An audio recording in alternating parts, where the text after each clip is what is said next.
Hello guys. आज हम दोबारा अपने सुपर 30 सीरीज में मिल रहे हैं और आज का हमारा टारगेट है थर्मोडायनेमिक्स एंड थर्मोकेमिस्ट्री। ठीक है, एक काफी इंपॉर्टेंट चैप्टर है एक कॉम्पिटिटिव पॉइंट ऑफ व्यू से और काफी अच्छा चैप्टर भी है और इंटरेस्टिंग चैप्टर भी है। और हर एक कोई सा भी तुम कॉम्पिटिटिव एग्जाम दो, हर एक कॉम्पिटिटिव एग्जाम के अंदर इसके क्वेश्चन आने ही आने हैं। ठीक है, तो चलो बात स्टार्ट करते हैं। तो आज हम बात करेंगे पार्ट 1 की। ठीक है, तो चलो क्वेश्चन करते हैं। तो पहला क्वेश्चन बोल रहे थे work done during the expansion of gas from a volume of 4 dm cube to 6 dm cube against a constant external pressure of 3 atm is, मतलब आपको वर्क डन बताना है। ठीक है, ओके। तो वर्क वगैरह बताने से पहले मैं आपको बेसिक चीजें बता देता हूँ थर्मोडायनेमिक्स के अंदर क्या यूज होते रहेंगी हर बार या मोस्ट ऑफ द क्वेश्चन में कुछ वर्ड्स यूज होते रहेंगे, पहले उनके बारे में हम बात करते हैं। ठीक है, तो वर्क और वर्क क्या होता है, कैसे निकालते हैं वो भी बताऊंगा अभी मैं। उससे पहले मैं कुछ आपको प्रोसेस बताता हूँ जो हम जनरली यूज करते हैं। पहली बात तो जो थर्मोडायनेमिक्स होती है हमारी, उसके अंदर एक क्या होता है, सबसे पहले सिस्टम होता है। जिस सिस्टम की हम बात करते हैं उसको हम सिस्टम बोलते हैं, मतलब जिसके बारे में हमें बात करनी है उसको सिस्टम कहा जाएगा। कुछ भी हो सकता है, वो छोटे से लेके बड़ा कुछ भी हो सकता है। ठीक है, उसके आसपास की जो जगह होती है, आसपास की जगह जो है उसको क्या बोलते हैं, हम सराउंडिंग्स बोलते हैं, सराउंडिंग्स बोलते हैं। और जब सिस्टम प्लस सराउंडिंग्स मिल जाता है तो पूरा क्या कहलाया जाता है, यूनिवर्स कहलाया जाता है। ठीक है, तो बेसिक चीजें ये सब आपको पता होगी। तो अभी हम क्या बात करते हैं, तो देखो, तो मैं कुछ बोल रहा था, कुछ टाइप के सिस्टम्स होते हैं जो हमें पता होने चाहिए। एक होता है आइसोथर्मल, जो हम most of the time in chapters में यूज करते रहेंगे। तो सबसे पहले मैं आपको यही बता देता हूँ क्या होते हैं। आइसोथर्मल होता है, एक होता है आपका आइसोबेरिक, एक होता है आइसोकोरिक, और आप कभी कभी एडियाबेटिक भी सुनोगे, एडियाबेटिक, और आप साइक्लिक भी सुनोगे। ठीक है, तो इनका नाम आप पूरी थर्मोडायनेमिक्स या थर्मोकेमिस्ट्री के कहो कि पूरी केमिस्ट्री के अंदर हम सुनते रहते हैं। तो क्या होते हैं थोड़ा थोड़ा समझ लो ताकि आगे काम करने में आसानी होगी। तो आइसोथर्मल का मतलब क्या होता है, आइसो का मतलब क्या होता है, तो आप लोगों को पता है आइसो का मतलब क्या होता है, सेम। बता रखा है पहले भी, एटॉमिक स्ट्रक्चर के अंदर हमने आइसो इलेक्ट्रॉनिक्स की बात करी थी, आइसोटोन्स की बात करी थी ना। तो वही आइसोथर्मल, आइसो का मतलब सेम, सेम थर्मल या फिर कांस्टेंट कह सकते हो। ठीक है, या फिर कांस्टेंट कह सकते हो कि आइसोथर्मल का मतलब एक ऐसा सिस्टम जिसका थर्मल मतलब टेम्परेचर, जिसका टेम्परेचर क्या होगा, कांस्टेंट होगा। मतलब ऐसा प्रोसेस जिसके अंदर टेम्परेचर क्या होता है, कांस्टेंट होता है, उस प्रोसेस को हम बोलते हैं आइसोथर्मल। इसके लिए dt की वैल्यू क्या हो जाएगी आपकी, डेफिनेटली जीरो हो जाएगी। ठीक है, dt का मतलब क्या है, चेंज इन टेम्परेचर। तो टेम्परेचर अगर कांस्टेंट हो गई, चेंज क्या होगा, जीरो तो होगा, है ना। क्योंकि चेंज क्या होता है, याद करो, फाइनल माइनस इनिशियल, और फाइनल और इनिशियल तो क्या है, कांस्टेंट है, मतलब सेम है। तो भाई सेम में से सेम माइनस करोगे तो क्या आएगा, तुम्हारा जीरो ही आएगा। ठीक है, और इस वजह से जो एनर्जी होती है, एनर्जी में चेंज भी क्या होता है, इसके अंदर जीरो होता है। ठीक है, जो आइसोथर्मल प्रोसेस होता है, डी तो जीरो होती है, साथ ही साथ जो change in energy, delta E का मतलब होता है change in energy. Delta E को कभी कभी हम डेल्टा यू से भी डिनोट करते हैं। तो डेल्टा ई बोले चाहे डेल्टा यू बोले, दोनों का मतलब क्या है, सेम है। ठीक है, और लिख देता हूँ, इसका मतलब और डेल्टा यू का मतलब होता है सेम, दोनों रिप्रेजेंट करते हैं एनर्जी को। कुछ बुक वाले डेल्टा ई लिखते हैं एनर्जी के लिए, कुछ बुक वाले डेल्टा यू लिखते हैं। ठीक है, तो ये भी क्या होगी, जीरो, क्योंकि डेफिनेटली टेम्परेचर कांस्टेंट है।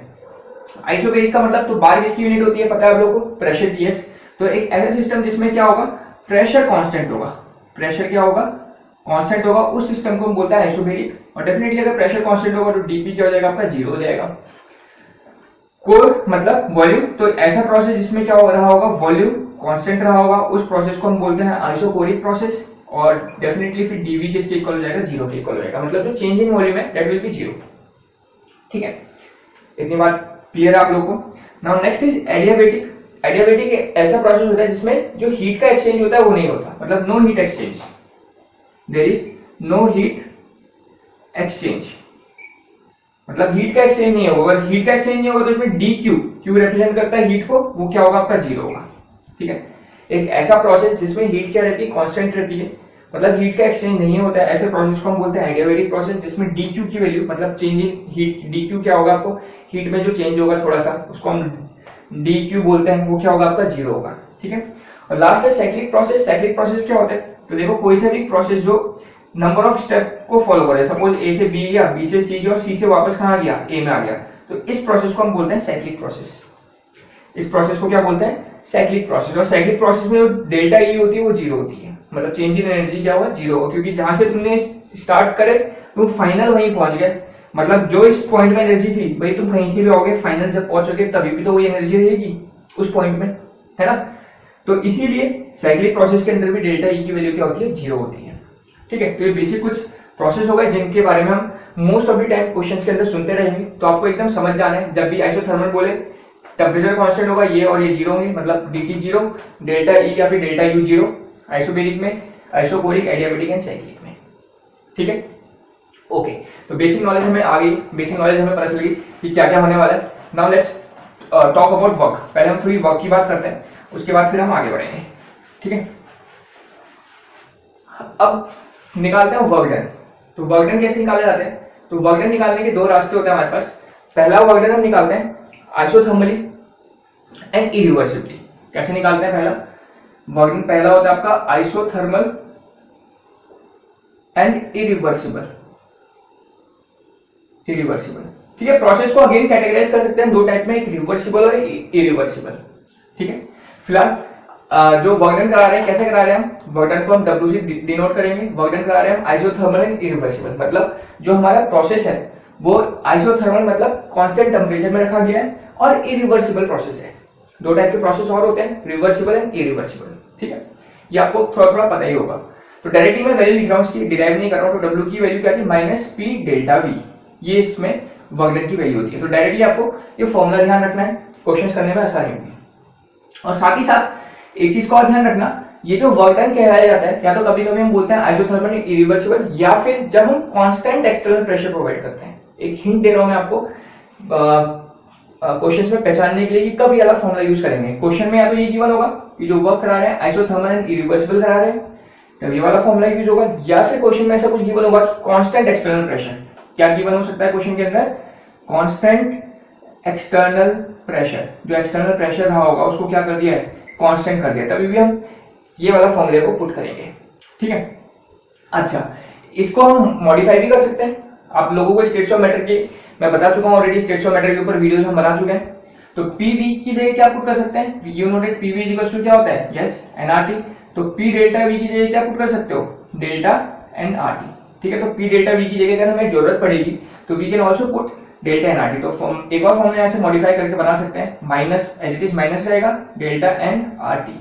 ठीक है, माइनस वर्क डन अगर माइनस होता है नेगेटिव, तो मतलब क्या होता है, एक्सपेंशन हो रहा है। ठीक है, नेगेटिव सिंबल है इसकी, वर्क एक्सपेंशन हो रहा है। और वर्क डन अगर पॉजिटिव होगा तो मतलब क्या हो रहा है, कंप्रेशन हो रहा है। ये भी ध्यान रखना, वर्क डन अगर नेगेटिव आएगा सॉल्व करके तो मतलब एक्सपेंशन हो रहा है, मतलब सिस्टम वर्क कर रहा है। एक्सपेंशन का मतलब क्या होगा, सिस्टम वर्क कर रहा है। मैंने बताया था सिस्टम क्या होता है। और अगर पहले भी वर्क सॉल्व करके पॉजिटिव आएगा मतलब सिस्टम में वर्क हो रहा है, मतलब कंप्रेशन हो रहा है। आगे बात समझ, okay. Second is work done निकाल रहे हैं, दूसरा तरीका है वर्क डन निकालने का, आइसोथर्मल एंड रिवर्सिबल। या फिर इसको हम बोलते हैं, जैसे इसको हमने या तो इस स्टेटमेंट में क्वेश्चन के अंदर गिवन होता है तो ये गिवन होता है। सिमिलरली या तो आइसोथर्मल एंड रिवर्सिबल क्वेश्चन के अंदर गिवन होगा, या फिर कभी कभी इसको बोला जाता है मैक्सिमम वर्क डन। क्या बोल दिया जाता है इसको, it is the maximum work done. ठीक है, तो क्वेश्चन में अगर आपसे बोले कि भाई मैक्सिमम वर्क डन निकालो, तभी भी आप ये वाला फॉर्मूला पुट करोगे, ये वाला नहीं करोगे। पहली बात समझ आ गई कब कौन सा फॉर्मूला पुट करना है, क्योंकि वर्क डन के बहुत सारे 2-3 फॉर्मूले हैं, कंफ्यूज नहीं हो रहे हैं। इसलिए मैंने आपको हिंट दे दी यहाँ पर कि अगर इस टाइप का कुछ लिखा हो या फिर ये लिखा हो तो हम ये वाले फॉर्मूले पुट करेंगे। मैक्सिमम वर्क डन या फिर ये वाला लिखा हो आइसोथर्मल एंड रिवर्सिबल, तो जो मैं लिखने वाला हूँ वो वाला फॉर्मूला पुट करेंगे। ठीक है, क्या होता है फॉर्मूला इसका, W is equals to -2.303 nRT log V2 divide by V1। तो ये आपको होता है वर्क डन का फॉर्मूला। ठीक है, 2.303 is constant, n is the number of moles, r पता है आपको gas constant, states of matter में पूरी बात कर चुके हैं इसके बारे में। T is temperature, V2 is final volume and V1 is initial volume. जैसे यहाँ पर भी डेल्टा V है, तो डेल्टा V को तुम क्या लिख सकते हो, डेल्टा V क्या होगा आपका, V2 माइनस V1 होगा। ये तो होगा ना डेल्टा V, फाइनल का वॉल्यूम माइनस इनिशियल का वॉल्यूम। सिमिलरली डेल्टा N क्या होगा, number of moles of product minus number of moles of reactant. इसके बारे में हमने इक्विलिब्रियम के अंदर बात करी है, इसके बारे में हमने इक्विलिब्रियम के अंदर भी बात करी हुई है, अगर आप लोग को याद होगी तो। जिसको नहीं पता, इक्विलिब्रियम की मैंने वीडियोस बनाई वो देखो, बहुत इंपॉर्टेंट चीज है इक्विलिब्रियम। ठीक है, फिलहाल वापस आ जाते हैं इसमें। तो log V2 बाई V1 है, और यहाँ पर एक स्टेट्स ऑफ मैटर की ऑलरेडी मैं वीडियो बना चुका हूं, उसके अंदर मैंने एक लॉ भी बताया था आपको, क्या, Boyle's law. Yes, Boyle's law क्या बोलते हैं, pressure is inversely proportional to volume, ये बोलते हैं बॉयल्स लॉ के अकॉर्डिंग। तो जरा बताओ V2 की जगह क्या कर सकते हैं हम, इनवर्सली प्रोपोर्शनल है मतलब उल्टा हो जाएगा, तो उल्टा होकर क्या बनेगा, W is equal to minus 2.303 NRT log inversely है मतलब उल्टा हो जाएगा, जहां V2 है वहां क्या हो जाएगा, इसको हटा देते हैं, समझ गए ना बॉयल्स लॉ। चलो मैं लिख देता हूं, P is inversely proportional to volume, तो मतलब जहां V2 है वहां क्या आ जाएगा, P1 आ जाएगा, और जहां V1 है वहां क्या आ जाएगा, V2 आ जाएगा, क्योंकि इनवर्सली है उल्टा हो जाएगा, तो V2 की जगह P1 आ गया, V1 की जगह V2 आ गया। तो ये वाला भी एक फॉर्मूला हम यूज कर सकते हैं अपने इस पार्ट के अंदर, ठीक है। अब तुम्हें वॉल्यूम गिवन है, वॉल्यूम में चेंजेस जो है तो ये पुट करो, sorry P1 by P2, pressure में गिवन है क्वेश्चन के अकॉर्डिंग, तो ये वाला फॉर्मूला पुट करो, ठीक है। तो इतनी बात समझ आ गई। तो ये हमारे पास वर्क के फॉर्मूलेस, आइसोथर्मल रिवर्सिबल बोले या फिर कांस्टेंट एक्सटर्नल प्रेशर के अंदर जो वर्क कराया जाए वो बोले, तो हम ये या फिर ये पुट कर सकते हैं जो भी क्वेश्चन के अंदर गिवन होगी क्वांटिटीज। और अगर आइसोथर्मल रिवर्सिबल बोले या फिर मैक्सिमम वर्क डन निकालने को बोले तो हम ये वाले फॉर्मूलेस पुट करेंगे। क्लियर इतना? ओके, तो चलो अब करते हैं क्वेश्चन, थोड़े से वर्क डन के ऊपर पूछे जा रहे हैं तो क्वेश्चन उनको करते हैं। कोई नए क्वेश्चन आएंगे उनके लिए मैं पहले कॉन्सेप्ट समझा दूंगा, ठीक है।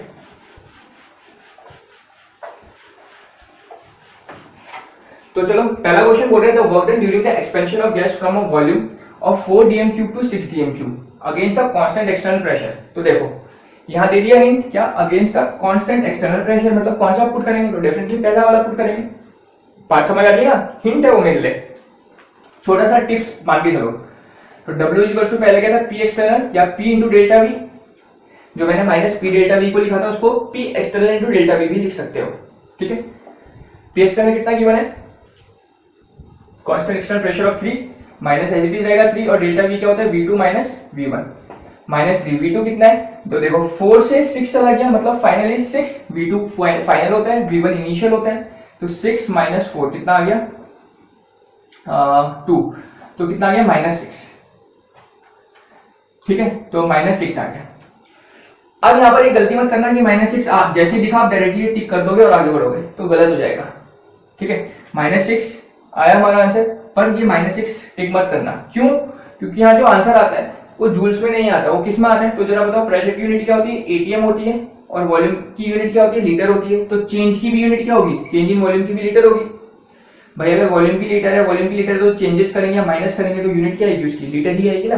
तो जो ये -6 है किस में आया है, एटीएम लीटर में आया है या लीटर एटीएम में आया है, बात समझे। और यहाँ पर आपको ऑप्शन किसमें गिवन है, देखो जूल्स में गिवन है, तो आपको इसको कन्वर्ट करना पड़ेगा जूल में, ठीक है। यहाँ पर एक गलती हो सकती है, बच्चे डायरेक्टली आंसर टिक करके आएंगे, गलत हो जाएगा। इसीलिए यहाँ पर हिंट दे रखी है 1 लीटर एटीएम किसके बराबर होता है, 101.32 जूल्स के बराबर होता है। ये हो सकता है आपको क्वेश्चन में गिवन हो सकता है नहीं गिवन हो, ठीक है। तो ये आप समझने याद रखेंगे। फिलहाल मैंने इस क्वेश्चन में दे दिया था, पर आपको ध्यान रखनी है वैल्यू, ठीक है। और ये भी ध्यान रखना है कि जो ये वाले फॉर्मूले के अंदर आता है वर्क डन, ये आता है एटीएम लीटर में, नॉट इन जूल्स, ठीक है। तो बस इसको अब जूल में कन्वर्ट कर दो, तो जूल में कन्वर्ट करने के लिए क्या करना पड़ेगा, इतना होता है तो इसको 101.32 से मल्टीप्लाई कर दो, तो किस में आ जाएगा, जूल्स में आ जाएगा। तो जूल्स में आ गया तो कितना आएगा, 606 18 1607 607.8, ठीक है, या 2 हो गया या 9 हो गया, मल्टीप्लाई कर लो, मल्टीप्लाई करना तो सभी को आता है, 6 2 जा 12 करोगे, 2 1 कैरी, 6 3 जा 18 19 1 कैरी, 607.92 जूल्स, मतलब 608 जूल्स बोल सकते हो, और साइन क्या आपका माइनस, एक्सपेंशन चल रहा है, तो यस ऑप्शन दिख रहा है हमें, तो डी ऑप्शन आपका हो जाएगा, दैट इज -608 जूल्स। क्लियर है, ओके, ठीक है। तो इस तरीके से हमें इन क्वेश्चंस को सॉल्व करना है। और एक चीज का और ध्यान रखना बच्चों, एक चीज का और ध्यान रखना, जो ये वाले चैप्टर है थर्मोडायनेमिक्स थर्मोकेमिस्ट्री, में डायरेक्टली फॉर्मुला बेस्ड क्वेश्चन थोड़े ज्यादा बनते हैं, तो आपको फॉर्मुला पता है तो क्वेश्चन बहुत इजीली आप लोग सॉल्व कर सकते हो, ठीक है। ओके, कॉन्सेप्चुअल क्या बनेंगे वो भी बताऊंगा। Next is question number 2, what is the amount of work done when 0.5 mole of methane is subjected to combustion at 300 kelvin. Okay, तो इस बार आपको गिवन क्या है, नंबर ऑफ मोल्स ही गिवन है 0.5, और आपको क्या बताना है, वर्क बताना है। तो डेफिनेटली कौन सा फॉर्मूला यूज करना पड़ेगा, पहला वाला फॉर्मूला यूज करना पड़ेगा आपको, क्योंकि यहाँ बोला है देखो what is the amount of work done when 0.5 mole of methane is subjected to combustion. ठीक, कंबशन कर रहे हैं उसका। सबसे पहले रिएक्शन लिखो, रिएक्शन क्या होगी मीथेन की, CH4 कंबशन रिएक्शन आपको पता है, क्या डालते हैं, ऑक्सीजन डालते हैं, क्या मिलता है, कार्बन डाइऑक्साइड मिलता है और क्या मिलता है, वाटर मिलती है, ये होती है कंबशन रिएक्शन। तो बैलेंस करो सबसे पहले, तो यहाँ पर एक कार्बन है, एक कार्बन डाइऑक्साइड। अच्छा, इसकी मैं ट्रिक भी बता देता हूँ। ट्रिक कैसे है, आप किसी भी हाइड्रोकार्बन जिसके अंदर कार्बन या हाइड्रोजन है उसका कंबशन कराओगे तो CO2H2 मिलता है, तो कंफर्म है, ये तो कंफर्म है। कितना मिलता है वो जरा देखो, आपको बैलेंस करने की झंझट से बच जाओगे। जितना यहाँ कार्बन है उतना कार्बन डाइऑक्साइड मिलता है, तो देखो कितना कार्बन है, एक कार्बन, तो कितना कार्बन डाइऑक्साइड मिलेगा, 1 मोल। जितना हाइड्रोजन है उसका आधा मोल वाटर मिलता है, तो यहाँ हाइड्रोजन कितना है, 4, तो यहाँ कितना वाटर मिलेगा, तो 4 का आधा क्या होता है, 2, तो यहाँ 2 मोल H2 मिलेगा। आया बैलेंस करना, इसमें ये बैलेंस होता है, ये बैलेंस होता है, ये बैलेंस होता है, केवल ऑक्सीजन को बैलेंस करना पड़ता है। ऑक्सीजन कर सकते हैं 2, 4, तो यहाँ पर कितने से मल्टीप्लाई करना पड़ेगा, 2 से। तो देखो ये रिएक्शन हमारी होगी बैलेंस। ठीक है, तो कोई सी भी कमर्शियल रिएक्शन को बैलेंस करने का ये स्टाइल है। जैसे सपोज एक बड़ी है, सपोज ग्लूकोज है C6H12O6, इसका कंबशन कराओगे तो क्या ट्रिक बताई, ये तो पता है आपको, CO2 and H2 मिलेगा, CO2H2 लिख दिया, बैलेंस करने में टाइम जाएगा। तो ट्रिक याद करो, जिसका कंबशन कर रहे हो उसमें जितना कार्बन है उतना कार्बन डाइऑक्साइड, कितना कार्बन है, 6, तो 6 मोल कार्बन डाइऑक्साइड, और जितना हाइड्रोजन है कंपाउंड के अंदर उसका आधा वाटर, तो कितना हाइड्रोजन है, 12 का हाफ क्या होता है, 6, तो 6 मोल तुम्हें मिलेगा वाटर। ये और ये बैलेंस होता है, केवल ऑक्सीजन को बैलेंस करो, तो देखो कितना है, 6 2 12, 12 प्लस 6 18, और यहाँ कितना है 6, तो इसको कितना करना पड़ेगा, 6 से मल्टीप्लाई करना पड़ेगा ताकि 12 प्लस 6 18 हो जाए। आगे बात समझ, तो एक छोटी सी ट्रिक याद रखना अपने लिए कि किस तरीके से कंबशन रिएक्शन को कराते हैं। ओके, तो ये रिएक्शन हो गई हमारी, और सबके सब किस में प्रेजेंट होते हैं, गैस में प्रेजेंट होते हैं। जब भी हम डेल्टा एन निकालते हैं हमें गैस का बहुत ध्यान रखना है, ठीक है, क्योंकि डेफिनेटली हमें पता है फॉर्मूला कौन सा लगने वाला है, W - डेल्टा एन RT लगने वाला है, जो हमने सीखा था अभी थोड़ी देर पहले। तो देखो जरा, ये जो रिएक्शन है 1 मोल के लिए, अभी यहाँ गलती मत करना, डायरेक्टली ये पुट नहीं करेंगे, कितने के लिए, 1 मोल के लिए। क्वेश्चन के अंदर बोला है कितना मोल, 0.5 मोल बोला है ना, 0.5 मोल। तो जरा बताओ, पहले पूरी रिएक्शन को 0.5 के लिए लिखनी पड़ेगी हमें, ठीक है। तो 1 मोल से अगर 2, सबसे पहले इसका 0.5 मोल ले लेता हूँ, ठीक है। तो बताओ इसके 1 मोल से इसका 2 मोल मिल रहा है, मतलब डबल हो रहा है, तो इसके 0.5 मोल से इसका कितना मिलेगा, तो डेफिनेटली 1 मोल मिलेगा। आई बात समझ, सिंपल यूनिटरी मेथड कि इसके 1 मोल से इसका 2 मोल चाहिए रिएक्ट करने, मिल नहीं रहा है, मतलब रिएक्शन हो रही है, इसके 1 मोल से इसके 2 मोल की, तो इसके क्वेश्चन के अकॉर्डिंग कितना चाहिए लेना है इसका 0.5, तो 0.5 के लिए इसकी कितनी जरूरत पड़ेगी, 1 पड़ेगी। ऐसे सबके साथ करो, तो इसके 1 मोल से इसका कितना मोल मिल रहा है, 1 मोल, उसके 0.5 से इसका कितना मिलेगा, 0.5 मिलेगा, सॉरी H2 क्या रहता है, लिक्विड रहता है, H2 गैस नहीं रहता है, H2 लिक्विड रहता है, ठीक है। तो 1 मोल से 1 मोल मिल रहा है, तो 0.5 मोल से क्या मिलेगा आपका, 0.5 मोल, क्लियर है। और इसके 0.5 मोल से, इसके 1 मोल से इसका 2 मोल मिल रहा है, तो इसके 0.5 मोल से कितना मिलेगा, इसका 1 मोल मिलेगा। इतनी बात समझ आ गई सबको। तो हमने जो रिएक्शन थी, पहले स्टैंडर्ड रिएक्शन लिखी, उसके बाद जो क्वेश्चन के अंदर गिवन थे मोल, उस मोल में लिख दी, सिंपल यूनिटरी मेथड लगा के। अब देखो तुम्हें डेल्टा एन निकालना है सबसे पहले, तो डेल्टा एन होता है, उसको मिटा लेते हैं, चलो तो डेल्टा एन क्या होता है आपका, number of moles of product minus number of moles of reactant, ये होता है। प्रोडक्ट में कितने मोल्स है, तो अब ध्यान से हम इसको काउंट नहीं करेंगे, क्यों, क्योंकि लिक्विड है, ठीक है, इतना ध्यान रखना है।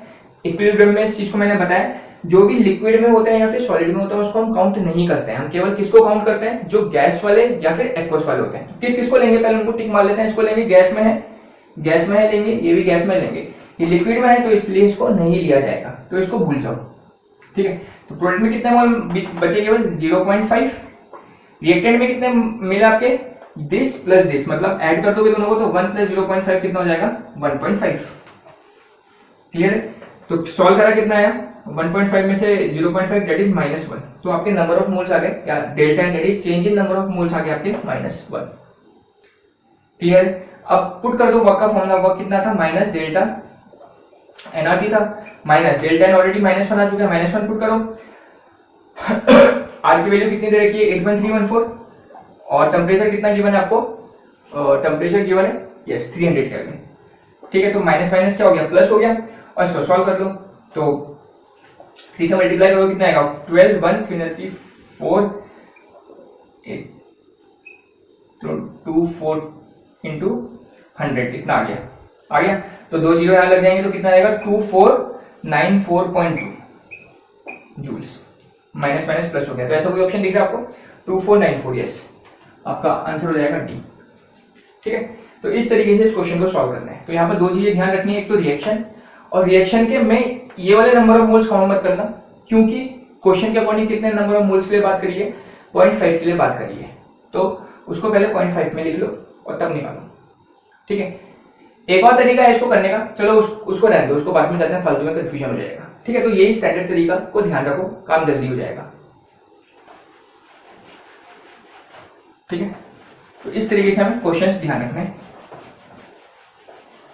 मतलब क्वेश्चन ध्यान नहीं रखने, मतलब फॉर्मूला ध्यान रखने हैं। क्वेश्चन तो खैर कोई सा भी आएगा आप लोग कर ही लोगे, एक बार फॉर्मूले याद रहेंगे तो, है ना।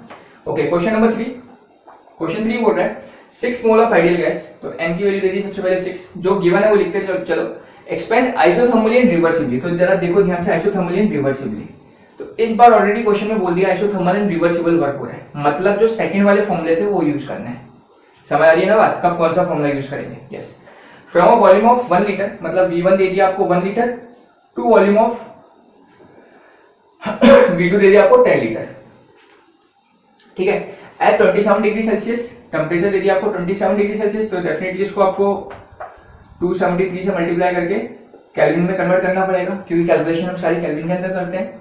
बट इतना मैक्सिमम वर्क डन, तो यहाँ पर मैक्सिमम वर्क डन पूछा आपसे, तो वर्क डन का फॉर्मूला क्या है, देखो क्या गिवन है आपके, वॉल्यूम गिवन है, तो वॉल्यूम की टर्म वाला लगाएंगे, क्या था, -2.303 nRT log V2 upon V1, value substitute करो, -2.303, n की वैल्यू कितनी है, 6 मोल है, R आपको पता है कितना होता है, 8.314 होता है, क्योंकि वर्क डन किस में निकालना है, जूल्स में निकालना है, और जब भी हम जूल्स में निकालते हैं R की वैल्यू हम 8.314 जूल्स लेते हैं। टेम्परेचर पता है हमें कितना, 300, और log V2 इज 10 और V1 इज 1, तो इतना आ गया। ठीक है, अब इसको बस सॉल्व करो। अच्छा, इसको सॉल्व करने के लिए एक चीज मैं बताता हूँ तुम्हें, जब 2.303 और 8.314 को मल्टीप्लाई करते हो, क्योंकि तुम्हें केमिस्ट्री में बहुत सारी जगह देखने को मिलेंगे इस टाइप की रिएक्शन, जहाँ 2.303 और R आ रहा होगा, ये बहुत सारी जगह देखने को मिलेगा। तो जब इसको मल्टीप्लाई करते हैं तो इसको मल्टीप्लाई करके आता है 19.1। ठीक है, तो याद रखो, जैसे मैंने याद रख रखा है इसको कि ये और ये टर्म, मतलब 2.303 को और 8.314 को मल्टीप्लाई करोगे तो यू विल गेट 19.1, ये याद रखो। इससे क्या होगा, बार बार तुम्हें मल्टीप्लाई करने की जरूरत नहीं पड़ेगी, क्योंकि केमिस्ट्री में बहुत सारी जगह हम ऐसा देखेंगे, बहुत सारी जगह। ठीक है, तो ध्यान रखना। तो इन दोनों को मल्टीप्लाई करके आता है 19.1, इसको एज इट इज रख देंगे 6, ये आ गया 300, और log 10/1 हो गया, मतलब log 10 की वैल्यू क्या होती है, 1 होती है, तो इसको हटिए, इंटू 1 आ गया। ठीक है, log 10 बचेगा, log 10 क्या होता है, 1 होता है। अब इसको सॉल्व कर लो, तो जब सॉल्व करते हैं तो कितना आएगा, इससे मल्टीप्लाई करते हैं 6 4 5 114.6 इंटू 300, इसको सॉल्व करेंगे कितना आएगा, 3 से मल्टीप्लाई करते हैं 18 1 12 13 1 3 4 343 इंटू ये दो एज इट इज रख दिया मैंने 100, तो ये आ गया। अब पॉइंट हटा के जीरो लगा सकते हैं, तो कितना आ गया आपका, -34380, ये पॉइंट हट गया, समझ लो, पॉइंट हटेगा, एक जीरो से एक जीरो कट जाएगा, तो इतना बच जाएगा, तो -34380, और क्या आंसर आएगा, जूल्स में, मतलब यूनिट क्या आएगी आपकी, जूल आएगी। तो ऐसा कोई ऑप्शन दिख रहा है आपको, तो जूल में तो नहीं दिख रहा है, किलो जूल में दिख रहा है। इसको किलो जूल में करने के लिए क्या करना पड़ेगा, 1000 से डिवाइड करना पड़ेगा, जूल को किलो जूल में करने के लिए क्या कर देंगे, इसको 1000 से डिवाइड कर देंगे, 1000 से डिवाइड करेंगे तो 3 जीरो यहाँ शिफ्ट हो जाएंगे, तो कितना हो जाएंगे, माइनस, समझ लो ना, 3 1 2 3, तो 1 2 3 3 पीछे जीरो पॉइंट शिफ्ट कर दो, 34.38, और ये क्या हो जाएगी, यूनिट किलो जूल्स हो जाएगी। ऐसे ही करते हैं, तो ऐसा कोई ऑप्शन दिख रहा है, देखो, यस 34.4 किलो जूल के आसपास हमें आंसर दिख रहा है। क्लियर, कोई डाउट किसी को? तो इस तरीके से हमें ये सारे क्वेश्चंस करने हैं। ठीक है, ओके, नेक्स्ट क्वेश्चन। तो आपका नेक्स्ट क्वेश्चन कह रहा है, क्वेश्चन नंबर 4, कि एट 27 डिग्री सेल्सियस 1 मोल तो टेम्परेचर आपको दिया 27 डिग्री सेल्सियस, तो अगेन केल्विन में कन्वर्ट करोगे तो प्लस 273 डेट इज कितना हो जाएगा आपका 300 केल्विन हो जाएगा। 1 मोल ऑफ आइडियल गैस मतलब नंबर ऑफ मोल्स दे दिया आपको 1 is compressed isothermally and reversibly. तो देखो फिर से हम कौन सा फॉर्मूला पुट करेंगे, सेकंड वाला। ठीक है, तो सबसे पहली बात तो आपको ये पता होना चाहिए कि फॉर्मूला कौन सा पुट होने वाला है, क्योंकि वर्क डन के हमारे 3-4 फॉर्मूले थे। तो जब पता चलेगा कि भाई कौन सा फॉर्मूला पुट करने वाले हैं हम, या क्वेश्चन में कौन सा फॉर्मूला पुट होगा, तभी तो क्वेश्चन सॉल्व करोगे। पता ही नहीं रहेगा फॉर्मूला कौन सा पुट करना है तो क्वेश्चन कैसे सॉल्व करोगे। ठीक है, तो इस चीज का ध्यान रखना है कि फॉर्मूला कौन सा पुट करेंगे हम सबसे पहले। तो फ्रॉम अ प्रेशर ऑफ, इस बार दिया देखो प्रेशर, तो प्रेशर कितना होना चाहिए इनिशियल 2 atm से कहां तक जा रहा है, 10 atm तक जा रहा है। ये बोला है from a pressure of 2 atm to 10 atm the value of delta E and Q are.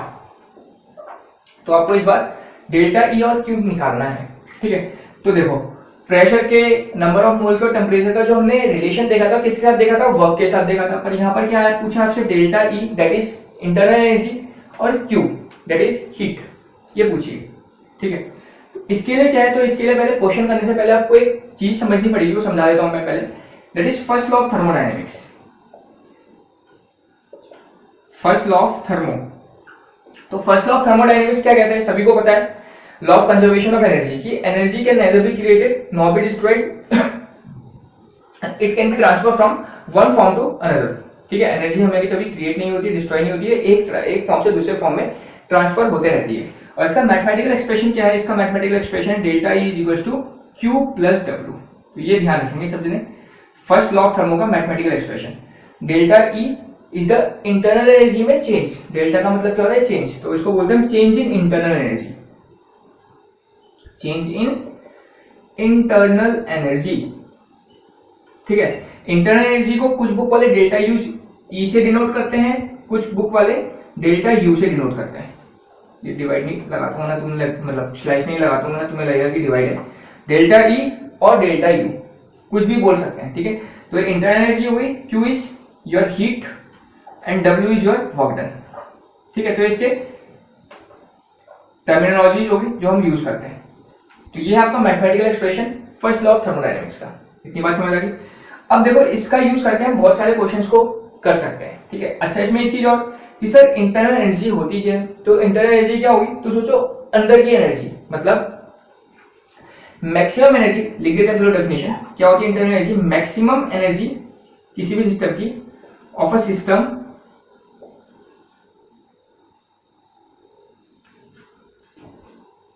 या फिर कह सकते हो कि maximum work which a system can do without the help of any external force. ठीक है, कि वही उसकी क्या होती है, मैक्सिमम एनर्जी होती है किसी भी सिस्टम की जिससे क्या कर सकते हैं, वो मैक्सिमम वर्क कर सकते हैं। ठीक है, तो maximum energy of A system which a system can do a maximum work without the help of any external force या एक्सटर्नल एजेंट, कुछ भी बोल सकते हो। ठीक है, तो ये मैक्सिमम एनर्जी होती है सिस्टम की जिसकी मतलब बिना किसी बाहर की फोर्स की मदद से कोई भी सिस्टम कितना मैक्सिमम वर्क कर सकता है, वही होती है उसकी internal energy. Maximum energy of system which a system can do a maximum work without the help of any external force. तुम्हें समझ आ रहा होगा। ठीक है, मतलब बिना किसी बाहरी फोर्स की मदद से कोई सिस्टम कितना ज्यादा काम कर सकता है, वही होती है उसकी इंटरनल एनर्जी। ठीक है, ओके, तो ये कॉन्सेप्ट है। तो डेल्टा ई निकालना है हमें और क्यू निकालना है। तो देखो ये दोनों हमें यहाँ से निकालना है, तो इसी फॉर्मूले का यूज करके निकलेंगे, और डब्ल्यू हम निकालना जानते हैं। ठीक है, इतनी बात समझ आ गई। तो ये ध्यान रखना, आगे के फॉर्मुलेज में, आगे क्वेश्चंस के अंदर भी इस टाइप के फॉर्मुलेज यूज हो सकते हैं। तो देखो क्या कहानी है इसकी। सबसे पहली बात तो आपसे बोला जा रहा है क्या है, आइसोथर्मली एंड रिवर्सिबली है। ठीक है, आइसोथर्मल का मतलब समझते हो, एक चीज तो क्लियर है, आइसोथर्मल होगा तो मतलब डेल्टा ई की वैल्यू क्या होगी, 0 होगी। याद करो थोड़ी देर पहले मैंने बोला था स्टार्टिंग में, आइसोथर्मल होगा तो डेल्टा ई की वैल्यू क्या होगी, 0 होगी। तो मतलब जो डेल्टा ई होगा ये तो क्या आ गया आपका, 0 हो गया। तो ऑप्शन ऐसा कोई दिख रहा है, यस। तो देखो आपका पहला ऑप्शन है जिसमें डेल्टा ई की वैल्यू 0 दे रखी है, बाकी किसी ऑप्शन में 0 नहीं है, मतलब आंसर हमारे पास ऑलरेडी आ चुका है, यही आंसर होगा। तो देखो तुम्हें कोई कैलकुलेशन करने की भी जरूरत नहीं है इस क्वेश्चन में, अगर तुम्हें कॉन्सेप्ट पता था स्टार्टिंग वाला तो कुछ करना ही नहीं है, तो डायरेक्टली ये आंसर 0 दिखा, मैं ये टिक कर दिया, क्योंकि और किसी भी ऑप्शन में 0 है ही नहीं इंटरनल एनर्जी। हमें पता है जब भी आइसोथर्मल होता है उसमें इंटरनल एनर्जी क्या होती है, 0 होती है। समझ गए? तो आंसर आ गया। चलो तभी भी सॉल्व कर लेते हैं, क्यू निकाल लेते हैं। तो क्यू निकालने के लिए पहले निकालना पड़ेगा मुझे डब्ल्यू निकालते हैं। क्या था फॉर्मूला, -2.303 nRT log, प्रेशर की टर्म में उल्टा हो जाता है, मतलब P1/P2 हो जाता है। और याद करो, चलो पहले वैल्यू सब्स्टिट्यूट कर देते हैं। नंबर ऑफ मोल्स 1 दे रखा है, आर आपको दे रखा है कितना, आर की वैल्यू दे रखी है आपको 2, मतलब कैलोरीज में गिवन है, कैलोरी में होती है 2, इनटू टेम्परेचर कितना है 300 लॉग, P1 दे रखा है आपको 2 और P2 दे रखा है आपको 10। ठीक है, अब देखो इस बार मल्टीप्लाई करके 19.1 मत लिखना, क्योंकि वो 2.303 वो 8.3146 के साथ मल्टीप्लाई करके आता है उतना। ठीक है, तो इस बार मल्टीप्लाई करना पड़ेगा, और तो सिंपल सा मल्टीप्लिकेशन है, कितना हो जाएगा 6, 2.303 इंटू 600 लॉग 2, इसको ऐसा लिख सकते हो log a upon B. log a upon B क्या होता है, log a minus log b, ये होता है। यस, तो इसको सॉल्व करेंगे तो इसको 6 से मल्टीप्लाई करो, कितना आएगा 81 माइनस 13.818 इंटू 100 को एज इट इज लिया मैंने, केवल 6 से मल्टीप्लाई करा। log 2 की वैल्यू मैंने बोला था पीछे भी याद रखना सबको, log 0.3010 होती है, और log 10 की वैल्यू क्या होती है 1 होती है। सॉल्व करा इसको तो देखो पॉइंट से ये कट जाएगा हमारा, या 2 जीरो आगे बढ़ा तो कितना आएगा -381.8 हो गया, 1381.8, 0 हट गए। और इसको सॉल्व करा तो कितना आएगा, ये माइनस का 1 में से माइनस करना हमने, तो 0.69 और यहाँ कितना बचेगा 699, तो कितना आ गया आपका 0.699। तो बस इसको मल्टीप्लाई करो तो माइनस माइनस क्या हो जाएगा, प्लस हो जाएगा। तो तुम मल्टीप्लाई करोगे तो तुम्हारा आंसर उतना ही आएगा, जो मैं लिख देता हूँ डायरेक्टली, कितना 965.84। ठीक है, ये आपका आंसर आ जाएगा। तो यही आपका आंसर होगा, दैट इज, नहीं सॉरी ये नहीं आएगा, इसको मल्टीप्लाई करके प्लस में आया, ये आपका क्या है डब्ल्यू आया। हमें क्या निकालनी थी, क्यू निकालनी थी, ये सॉरी हमें क्या निकालनी थी, क्यू निकालनी थी। तो आप फॉर्मूला पुट करेंगे, तो डेल्टा ई इक्वल्स टू क्या होता है, अभी बताया था मैंने, क्यू प्लस डब्ल्यू, ये होता है। तो डेल्टा ई क्या होगा 0 होगा, क्यू तुम्हें निकालना है, और वर्क डन कितना है, वर्क डन को यहाँ पुट करो, वर्क डन कितना आएगा 965.84 आ जाएगा वर्क डन जो हमने निकाला। बस ये 0 है, इसको इस साइड ले जाओ तो क्यू कितना आ जाएगा आपका, इस साइड आएगा तो क्या आ जाएगा माइनस में, -965.84, और यही आपका आंसर गिवन है। क्लियर? ठीक है, तो इस तरीके से हम इस टाइप के क्वेश्चंस को सॉल्व करते हैं। आगे बात समझे? Okay, next question.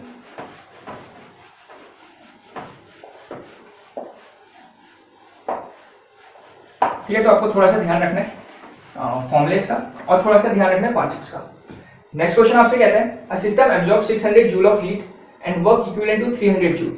ओके, तो इसमें आपको एक लॉजिक ध्यान लगाना है। देखो ये आपका सपोज सिस्टम है, ठीक है, तो एक दो चीजें मैं बताता हूँ टर्मिनोलॉजी। सबसे पहले work done on the system क्या होता है, हमेशा क्या होता है पॉजिटिव होता है। ठीक है, ध्यान रखना, बहुत इंपॉर्टेंट चीज है। Work done on the system is positive, तो definitely work done by the system क्या होगा आपका नेगेटिव होगा।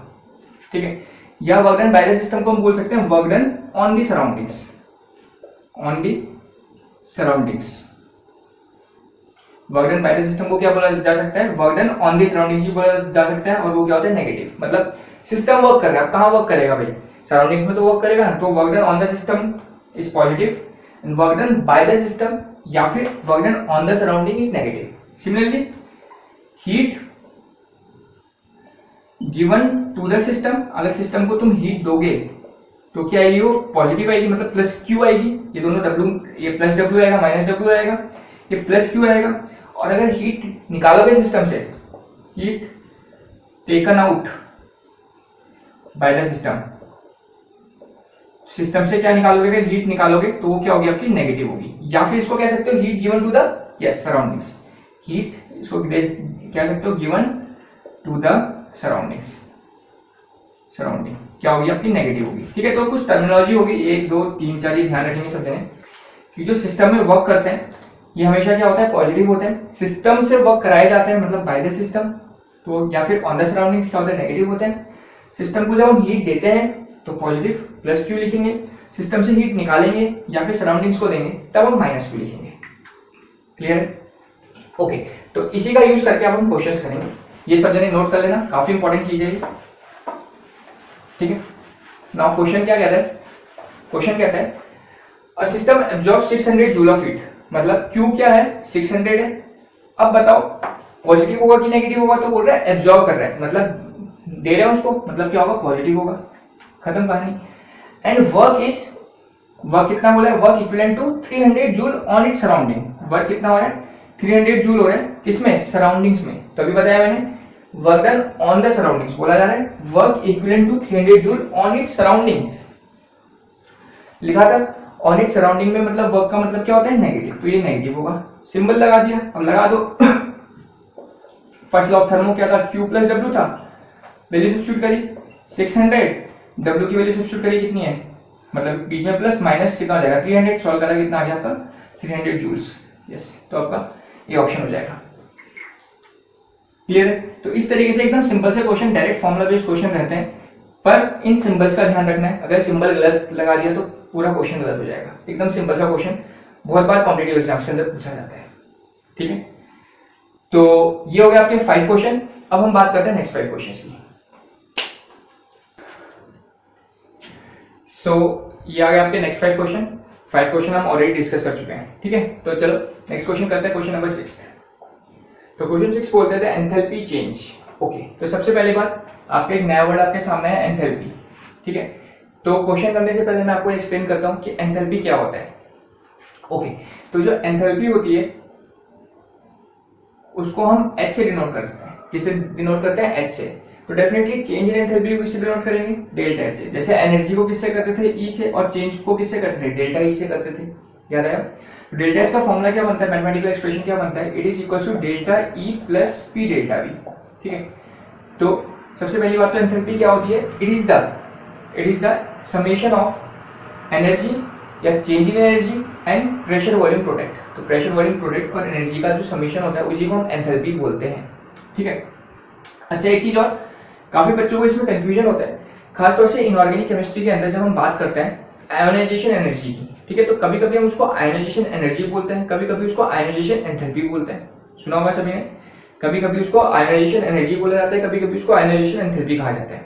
ठीक है, तो बेसिक चीज है ये समझो कि भाई सर कब एनर्जी बोलते हैं कब एंथैल्पी बोलते हैं। तो मेरा कहना ये है कि थर्मोडायनेमिक्स को अगर छोड़ दिया जाए, थर्मोडायनेमिक्स चैप्टर को छोड़ दिया जाए, तो बाकी कहीं पर भी तुम चाहे एनर्जी बोलो चाहे एंथैल्पी बोलो उसका मतलब होता है सेम। ठीक है, पर थर्मोडायनेमिक्स के अंदर इन दोनों का मतलब डिफरेंस होता है। ठीक है, होती दोनों एक ही चीज है, बस डिफरेंस क्या है, थोड़ा सा डिफरेंस है, जरा ध्यान से देखो।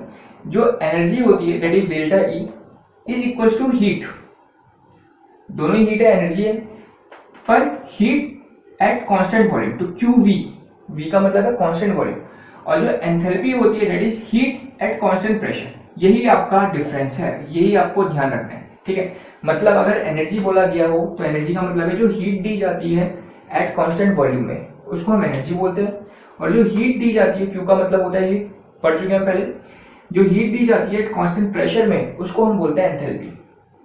आई, तो ये काफी इंपॉर्टेंट चीज है, कि काफी बच्चों को नहीं पता रहती है, तो ध्यान से सुन लो।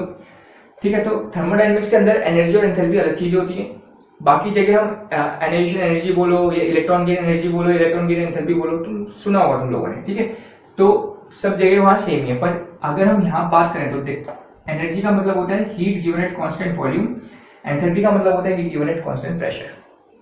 क्लियर है इतनी बात? ओके, तो जैसे हमें डेल्टा E का फॉर्मूला भी पता है, डेल्टा E इक्वल टू क्या होता है, Q प्लस W होता है आपका। ठीक है, तो डेल्टा H का फॉर्मूला ये हो जाएगा, और इसको हम और ब्रेक कर सकते हैं, delta E P delta V की जगह आप जानते हो क्या लिख सकते हैं, डेल्टा NRT लिख सकते हैं, तो तुम्हारा एक फॉर्मूला ये भी बन जाएगा। तो ये दोनों आपके एंथैल्पी के फॉर्मूले हो जाएंगे, और ये आपके लिए छोटी सी इंफॉर्मेशन कि कब हम एनर्जी वर्ड यूज करते हैं, कब हम एंथैल्पी वर्ड यूज करते हैं। Although both are same, but there is some difference. क्या डिफरेंस है? V एंड P का, constant volume and constant pressure का। क्लियर? ओके, तो अब बात करते हैं अपने क्वेश्चन की, क्वेश्चन नंबर 6।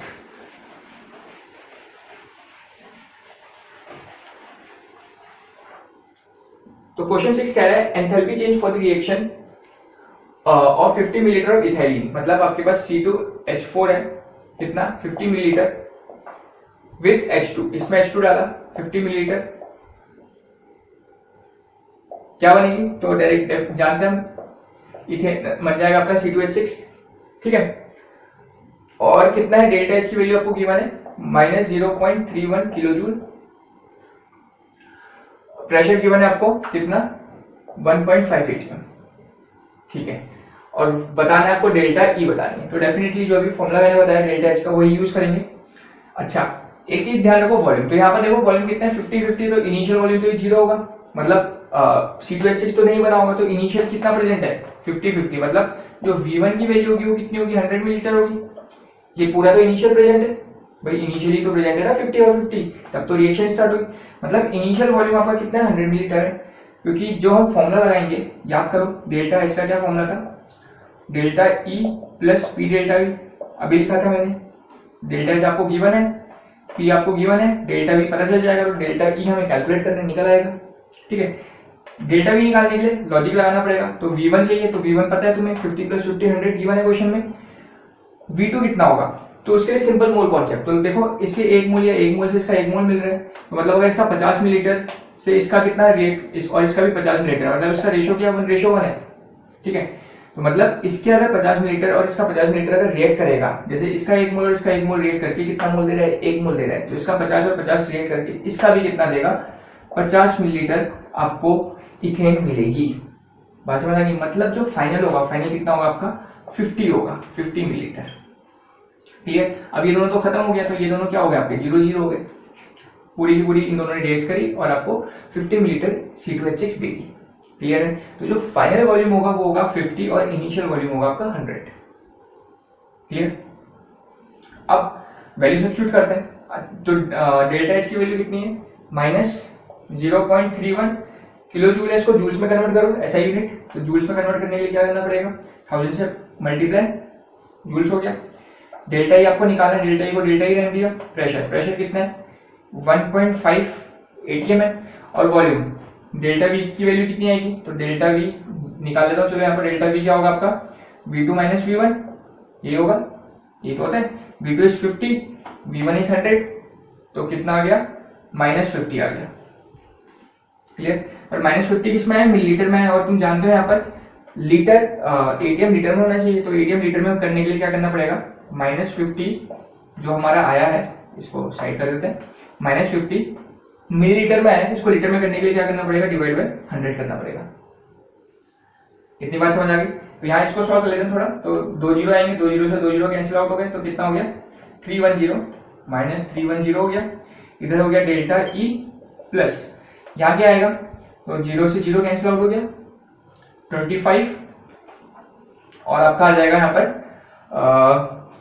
0.75, ठीक है। मतलब चलो सॉल्व कर लो अगर डाउट हो रहा है, तो 10 आ गया, तो इसको सॉल्व करा कितना आ गया आपका 75 आ गया, डिवाइड बाय 100 है, तो 100 है तो कितना जाएगा आपका 0.75, इतनी बात समझ आ गई। सॉरी अच्छा ये गलती कर दी यहाँ 1000 भाई, मिलीलीटर को लीटर में कन्वर्ट करने के लिए किससे डिवाइड करेंगे 1000 से, तो 1000 से डिवाइड करेंगे तो डेफिनेटली 1 जीरो और बढ़ जाएगा 0.075 हो जाएगा। इतनी बात क्लियर है सबको, समझ आ गई सबको। क्या करा सिंपल, हमने क्या करा है 50 मिलीलीटर रहता तो लीटर में कन्वर्ट करने के लिए 1000 से डिवाइड करा, 1 जीरो से 1 जीरो कैंसिल आउट हो गया, ये पॉइंट हटा के मैंने यहाँ 0 लिखा, तो नीचे कितना आ गया 1000 आ गया, और ये कितना होता है 75, और नीचे क्या है 1000 है, तो 3 पॉइंट पीछे शिफ्ट हो जाएंगे, तो 0.075 आ जाएगा। अब ध्यान रखना, अब जरा ध्यान से देखो, अब ऐसा नहीं कि डायरेक्टली इसको उठा के यहाँ ऐड कर दोगे तुम्हारा आंसर आएगा ऐसा करोगे डेफिनेटली तुम गलत आंसर निकालोगे, ठीक है। क्यों? क्योंकि ये जो यूनिट आई है इसकी यूनिट है लीटर एटीएम, और इसकी यूनिट क्या है जूल है। तो जरा सोचो, क्या तुम जूल में लीटर एटीएम ऐड कर सकते हो? क्या नहीं कर सकते। जब भी ऐड या सब्ट्रैक्ट कब किया जाता है, जब दोनों की यूनिट क्या हो सेम हो, तो सेम पहले इसको सेम करना पड़ेगा। तो हमने फर्स्ट या सेकंड क्वेश्चन के अंदर आई थिंक मैंने बताया था 1 लीटर एटीएम के अंदर कितना जूल्स होता है 101.3 जूल्स होता है। तो तुम्हें पहले कन्वर्ट करना पड़ेगा, मतलब इसको किससे मल्टीप्लाई करो 101.3 से मल्टीप्लाई करो। बात समझ आ रही है ना। अभी डायरेक्टली तुम ऐड या सब्ट्रैक्ट नहीं कर सकते हो, क्योंकि ये जूल्स में है और ये लीटर एटीएम में है। भाई इसकी यूनिट एटीएम है और ये तुमने लीटर में कन्वर्ट किया है, तो इसको कन्वर्ट करना पड़ेगा। तो कितना आएगा 1 डेल्टा ई, इसको कितने से मल्टीप्लाई कर देंगे आप, यस 101.3 से मल्टीप्लाई कर देंगे, तब जाके, और सॉरी ये माइनस है तो ये माइनस रहेगा, तो ये माइनस है ना, माइनस बाहर आएगा प्लस के साथ, तो माइनस हो जाएगा, ये भी माइनस हो जाएगा। क्लियर, बात समझ आ गई। तो इसको मतलब नियर अबाउट मान के चलो कि 100 से मल्टीप्लाई करें, फॉर दी सिंप्लिसिटी मैं बोल देता हूँ 100 से मल्टीप्लाई करें नियर अबाउट, तो डायरेक्टली कितना लिख सकते हैं -310 ई, और ये कितना हो जाएगा प्लस कितना, सॉरी प्लस नहीं माइनस, और इसको 100 से मल्टीप्लाई करोगे तो कितना आ जाएगा 7.5 आ जाएगा। मतलब 101.3 को नियरली हम 100 मान लेते हैं जस्ट फॉर इजियर कैलकुलेशन, तो 7.5 आ गया, वरना अपने आप कर लो, ठीक है। तो डेल्टा ई कितना आएगा आपका -300 टाइम 7.5, यहाँ आएगा तो कितना हो जाएगा +7.5, ठीक है। तो सॉल्व कर लेते हैं, सॉल्व करेंगे कितना आएगा, माइनस है और ये प्लस है तो डेफिनेटली माइनस होने वाला है, कितना माइनस होगा, तो यहाँ तो 0.5 आ जाएगा और यहाँ कितना बचेगा -302.5, और ये किस में आएगा हमारा, जूल्स में आएगा, क्योंकि ये भी जूल्स में आ चुका है, ये भी ऑलरेडी हमने जूल्स में कन्वर्ट कर दिया है। तो देखो ऐसा कोई ऑप्शन दिख रहा है -302.5 जूल्स, तो ऑप्शन सारे तुम्हारे किलो जूल्स में है, तो इसको किलो जूल में कन्वर्ट कर दो। किलो जूल में कन्वर्ट करने के लिए क्या करना पड़ेगा, तुम्हें डिवाइड बाय 1000 करना पड़ेगा, 1000 से डिवाइड करोगे तो 3 पॉइंट आगे, 3 डिजिट पॉइंट में आगे शिफ्ट कर दो, तो 1 2 3 आगे शिफ्ट कर दो, कितना आ जाएगा, इसको हटा देते हैं, समझ लो भाई जूल को किलो जूल में कैसे कन्वर्ट किया जाएगा, डिवाइड बाय 1000, तो 3 पॉइंट आगे शिफ्ट कर दो तो कितना आ जाएगा -0.302, यस। तो आपका ये ऑप्शन हो जाएगा। आया बात समझ में, काफी अच्छा क्वेश्चन है, क्योंकि गलती काफी जगह हो सकती है बच्चों से। एक तो गलती यहाँ हो सकती है कि तुम डायरेक्टली 50 उठा के पुट कर दोगे, ठीक है, तो पहली यहाँ पर ध्यान रखना है, इसको लीटर में कन्वर्ट करना है। फिर दूसरी गलती यहाँ हो सकती है डायरेक्टली तुम यहाँ सब्स्टिट्यूट कर दोगे, वो भी नहीं कर सकते क्योंकि ये लीटर एटीएम में, ये जूल्स में, तो इसको हमें किस में कन्वर्ट करना पड़ेगा, जूल्स में कन्वर्ट करना पड़ेगा, तब जाके तुम प्लस माइनस करोगे। क्लियर है, तो ये हो गया आपका 6th क्वेश्चन। अब बात करते हैं नेक्स्ट क्वेश्चन की। तो ध्यान रखना आपको इस क्वेश्चन का, काफी अच्छा क्वेश्चन है।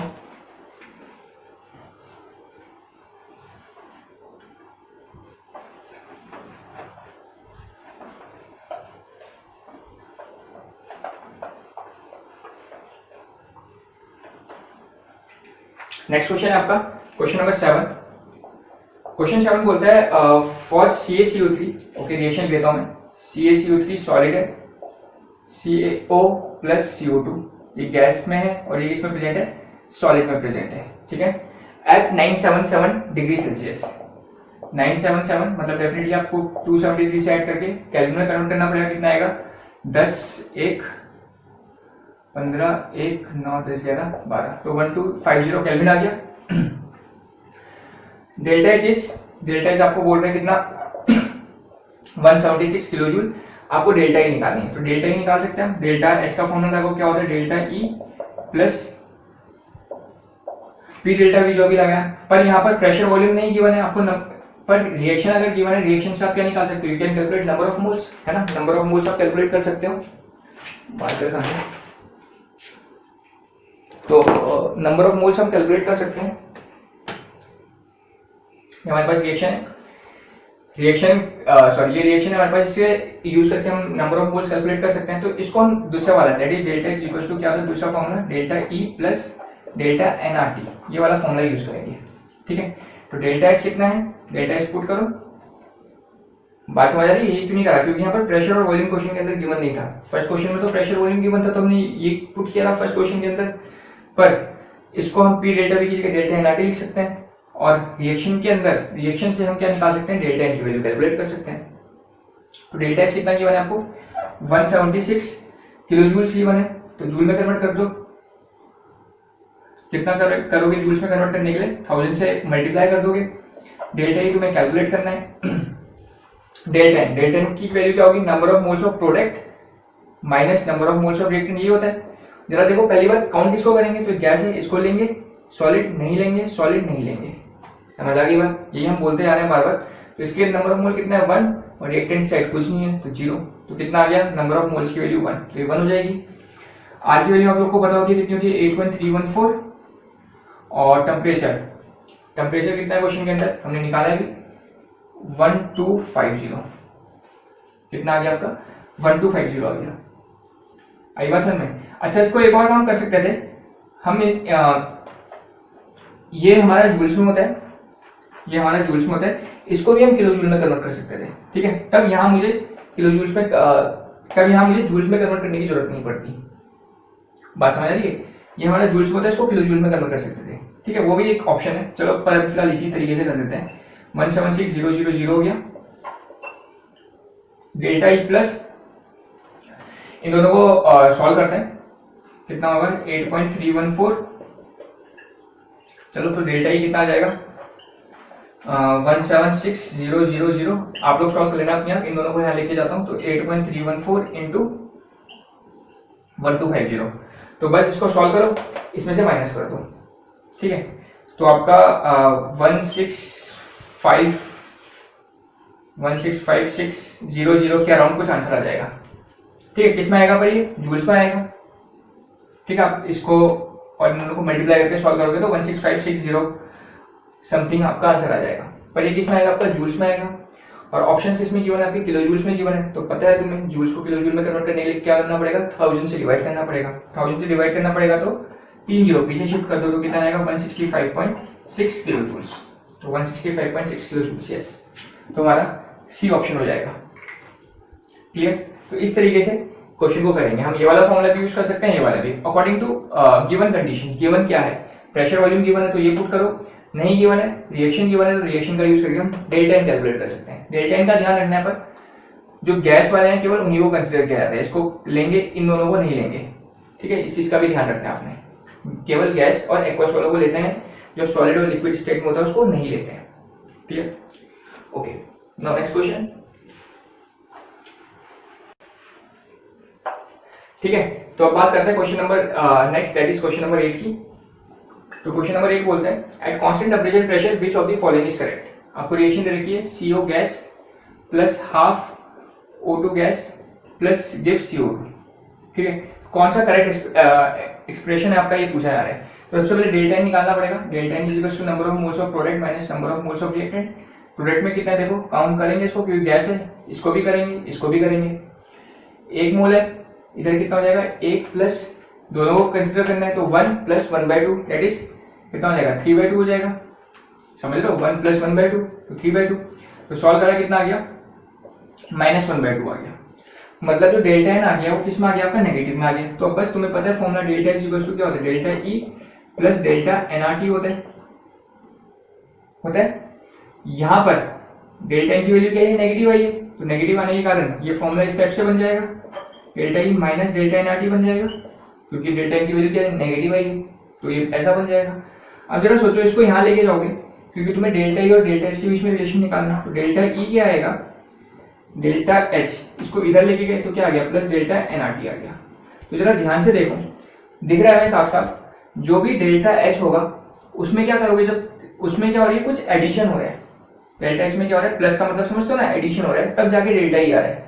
मतलब डेफिनेटली जो डेल्टा ई की वैल्यू होगी वो डेल्टा एच से क्या होगी ज्यादा ही होगी, भाई डेल्टा एच में एडिशन हो रहा है कुछ, तब तो डेल्टा ई आ रहा है, मतलब डेल्टा ई क्या होगा डेल्टा एच से ज्यादा होगा, तो delta E is greater than delta H, तो आपका सी ऑप्शन हो जाएगा।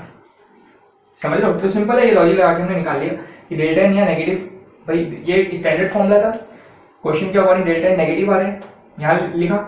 अब इसको इस तरफ ले गए तो इस साइड लेने के बाद दिख रहा है प्लस हो रहा है, मतलब जो एंथैल्पी में क्या हो रहा है ऐड होगा तब तो डेल्टा ई आ रहा है, तो इसलिए जो हमारा डेल्टा ई होगा डेफिनेटली क्या होगा डेल्टा एच से ग्रेटर होगा। क्लियर हो गया, तो इसलिए आपका आंसर हो जाएगा सी। नेक्स्ट क्वेश्चन करते हैं, तक भी खराब हो गया। नेक्स्ट क्वेश्चन है आपका क्वेश्चन नंबर 9। क्वेश्चन 9 बोलते हैं 1 mole of ideal gas is allowed expand reversible and adiabatic. Okay, तो देखो इस बार जो एक्सपेंशन दे रखा है आपको वो रिवर्सिबल एंड एडियाबेटिक दे रखा है। अभी तक हम बात कर रहे थे रिवर्सिबल एंड आइसोथर्मल, ये तो बात कर रहे थे, पर इस बार एडियाबेटिक है। If work done is 3 kilo joule, work done कितना बोल रहा है, 3 किलो जूल बोल रहा है, आपसे बोल रहा है फाइनल टेम्परेचर कितना होगा, मतलब T2 कितना होगा ये आपसे पूछा जा रहा है, और CV आपको गिवन है, दैट इज 20 जूल पर केल्विन। ठीक है, तो पहली बात तो वर्क डन का एक फॉर्मूला लगाना पड़ेगा आपको। तो अभी तक जो हमने वर्क डन के फॉर्मूले सीखे थे वो आइसोथर्मल एंड इरिवर्सिबल या आइसोथर्मल एंड रिवर्सिबल सीखे थे फर्स्ट सेकंड थर्ड क्वेश्चन के अंदर। यहाँ पर क्या हो रहा है, रिवर्सिबल एंड एडियाबेटिक होता है। तो रिवर्सिबल एडियाबेटिक के लिए क्या होता है, वर्क का फॉर्मूला ये जरा देखो ध्यान से, -n CV डेल्टा टी। ठीक है, ये होता है, क्या होता है वर्क का formula, n CV delta T, और डेल्टा टी को तुम क्या लिख सकते हो, T2 माइनस T1। आगे बात समझ में, तो ये फॉर्मूला डायरेक्ट ध्यान रखना आप लोगों ने, ये कब फॉर्मूला होता है, वर्क डन जब क्या होता है, reversible and adiabatic work done होता है, तब ये फॉर्मूला लगता है। तो बस वैल्यू सब्स्टिट्यूट करो, वर्क डन की वैल्यू है 3 किलो जूल्स, तो डेफिनेटली किलो जूल्स को जूल्स में कन्वर्ट करना पड़ेगा। तो क्या कर दिया हमने, 1000 से मल्टीप्लाई कर दिया, माइनस नंबर ऑफ मोल कितना गिवन है, 1 मोल, 1 CV की वैल्यू गिवन है आपको 20, T2 आपको निकालना है, फाइनल निकालना है, T1 कितना गिवन है आपको, कहाँ से एक्सपेंड करना है, स्टार्ट हुआ है, तो एक्सपेंड स्टार्ट हुआ है कितने से, 27 डिग्री सेल्सियस से एक्सपेंड स्टार्ट हुआ है, मतलब T1 होगा आपका 27 मतलब 300 केल्विन, तो ये हो गया आपका 300।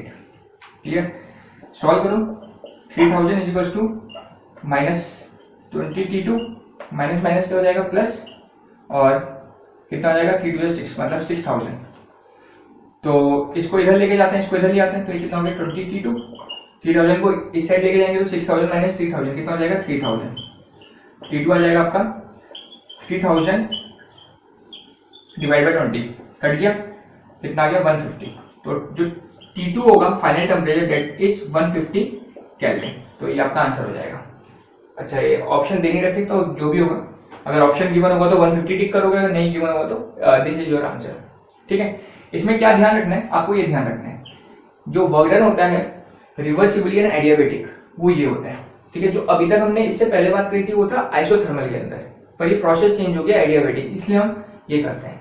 एडियाबेटिक का मतलब समझते हो ना तुम, थोड़ी सी और अगर इन्फॉर्मेशन मुझे आपको देनी है तो देखो जरा ध्यान से, आपके पास क्या है, अगर डेल्टा ई किसके इक्वल होता है, क्यू प्लस डब्ल्यू के इक्वल होता है, तो देखो अगर डेल्टा ई एडियाबेटिक के अंदर क्या होता है, क्यू जीरो होता है, ये तो होता है इसके अंदर no heat transfer Q zero, तो डेल्टा ई किसके इक्वल होता है, डब्ल्यू के इक्वल हो जाता है।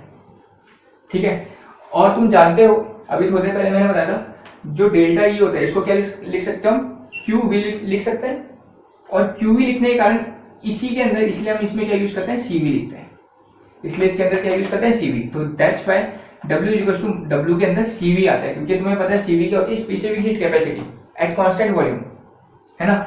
सिमिलरली एक और होती है क्या, सीपी होती है, specific heat capacity at constant pressure, ये भी सुनिए आप लोगों ने, है ना। ये मैंने वैसे स्टेट्स ऑफ मैटर के अंदर बात करी है इसके ऊपर, ये भी आपने सुनी है। तो कभी कभी बच्चों को डाउट आता है कि सर आपने यहाँ सीबी क्यों यूज करा, सीपी क्यों यूज नहीं करा, तो इसका आंसर ये है, क्योंकि देखो एडियाबेटिक का मतलब ये जीरो होगा, तो डेल्टा ई किसके इक्वल आएगा, डब्ल्यू के इक्वल आएगा, डेल्टा ई डब्ल्यू के इक्वल आएगा, और डेल्टा ई भाई एडियाबेटिक एक्सप्रेशन चल रहा है ना, एडियाबेटिक में क्यू जीरो हो गया, तो मतलब डेल्टा ई किसके इक्वल आ गया, डब्ल्यू के, और डेल्टा ई किसके इक्वल होता है, क्यू वी के इक्वल होता है, ये अभी थोड़ी देर पहले मैंने बताया। और क्यू वी कहाँ आती है, सी वी के अंदर आती है, मतलब specific heat capacity eight constant volume, क्योंकि हीट किस में दी जा रही है, कांस्टेंट वॉल्यूम में दी जा रही है, इसीलिए यहाँ पर हम सी वी यूज करते हैं, सी पी यूज नहीं करते। ठीक है, बाय द वे अगर आपको इस प्रोसेस के अंदर एंथैल्पी निकालनी होती, क्या निकालनी होती, एंथैल्पी डेल्टा एक्स, तब तुम सीवी की जगह क्या यूज करते, सीपी यूज करते। ठीक है, चलो फॉर्मूला लिख ही देता हूँ। अगर तुम्हें क्या निकालनी होती, एंथैल्पी, फॉर्मूला सेम ही रहता है, डेल्टा एस निकालना होता, प्रोसेस सेम है, सेम ही फॉर्मूला लगता है, एंड सीवी की जगह क्या आता है, सीपी आता, समझ लो, क्योंकि डेल्टा एस के लिए क्या यूज करते हैं, क्यू पी यूज करते हैं, T2 माइनस T1 होता। तो ये फॉर्मूला आता तुम्हारा एंथैल्पी निकालने का इस प्रोसेस के अंदर, रिवर्सिबल और एडियाबेटिक प्रोसेस के अंदर। ठीक है, तो बेसिक चीजें समझ आ गई आप लोग को थोड़ी थोड़ी। ठीक है, तो नेक्स्ट क्वेश्चन करेंगे अब हम।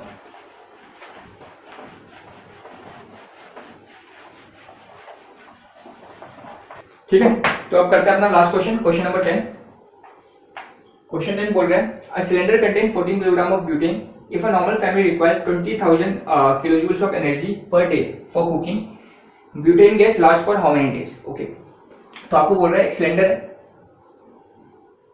इसी टाइप का होता है सिलेंडर, ठीक है,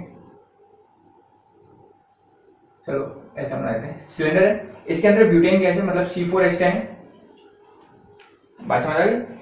और एक फैमिली है, उसको कितना एनर्जी लग रही है, 20,000 किलोजूल एनर्जी लग रही है पर डे इस सिलेंडर से, ठीक है। और इसके अंदर इसका मास दे रखा होगा आपको 14 किलोग्राम, 14 किलोग्राम मास इसके अंदर प्रेजेंट है, ठीक है।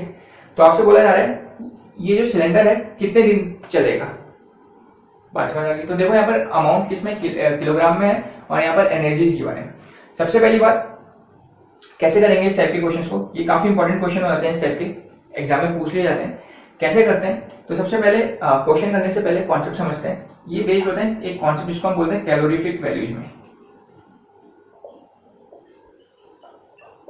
किसमें बेस्ड है, कैलोरीफिक वैल्यू में बेस्ड है। तो सबसे पहला सवाल है कि भाई कैलोरीफिक वैल्यू होता क्या है।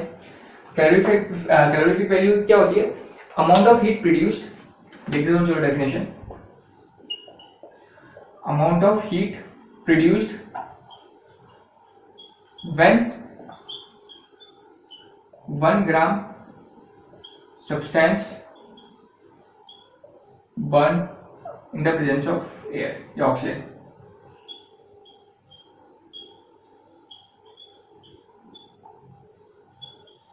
ठीक है, जब 1 ग्राम कोई भी कंपाउंड या सब्सटेंस ऑक्सीजन के प्रेजेंस में क्या होता है, जलता है, बर्न होता है, तब जितनी हीट प्रोड्यूस होती है उसी को हम बोलते हैं कैलोरीफिक वैल्यू। उसी को क्या बोला जाता है, कैलोरीफिक वैल्यू कहा जाता है। इतनी बात समझ आ गई। Amount of heat produce when 1 gram, ध्यान रहे 1 gram substance burn in the presence of oxygen. Oxygen के प्रेजेंस में जब हम 1 ग्राम कंपाउंड को जलाते हैं तब जो हीट प्रोड्यूस होती है उसको बोलते हैं कैलोरीफिक वैल्यू। क्लियर, निकालते कैसे हैं इसको निकालने का रास्ता भी देख लो जरा। कैलोरीफिक वैल्यू किस तरीके से निकाली जाती है किसी भी कंपाउंड की, तो उसकी एंथैल्पी ऑफ, जलाएंगे तो क्या यूज होगी, एंथैल्पी ऑफ कंबशन यूज होगी, delta H is the enthalpy of combustion, मतलब उसको जलाने में जो एनर्जी निकलती है उसको एंथैल्पी ऑफ कंबशन बोलते हैं 1 मोल के लिए, ठीक है। Delta H is the enthalpy of combustion of 1 मोल, ठीक है। या जो एंथैल्पी ऑफ कंबशन बोलते हैं उसका मतलब ही होता है कि 1 मोल जलाने में जो एनर्जी निकलती है उसको हम एंथैल्पी ऑफ कंबशन बोलते हैं, ठीक है। डिवाइड बाय मॉलिक्यूलर वेट, इसके मॉलिक्यूलर वेट से इसको डिवाइड कर देंगे तो इस तरीके से तुम कैलोरीफिक वैल्यू निकालते हो, ठीक है। बात समझ आई कैलोरीफिक वैल्यू होती क्या है और कैसे निकालते हैं। तो चलो क्वेश्चन करते हैं। अच्छा, क्वेश्चन करने से पहले एक चीज और मैं बता देता हूँ। कभी कभी इसमें क्वेश्चन आते हैं कि 2 गैस दी होगी, एक गैस ए होगी एक गैस बी होगी, ठीक है। इसकी कैलोरीफिक वैल्यू सपोज -10 है, इसकी कैलोरीफिक वैल्यू -12 है, ठीक है। या हो सकता है इसका डेल्टा एच गिवन हो, इसका डेल्टा एच गिवन हो और इन दोनों का मॉलिक्यूलर मास गिवन हो, तो डायरेक्टली वाले फॉर्मूले में पुट करके तुम कैलोरीफिक वैल्यू निकाल लोगे दोनों की। तो क्वेश्चन ऐसा पूछा जाता है कि बताओ कौन सी बेटर गैस है या विच इज बेटर फ्यूल, समझ लो कौन से इनमें से बेटर फ्यूल है।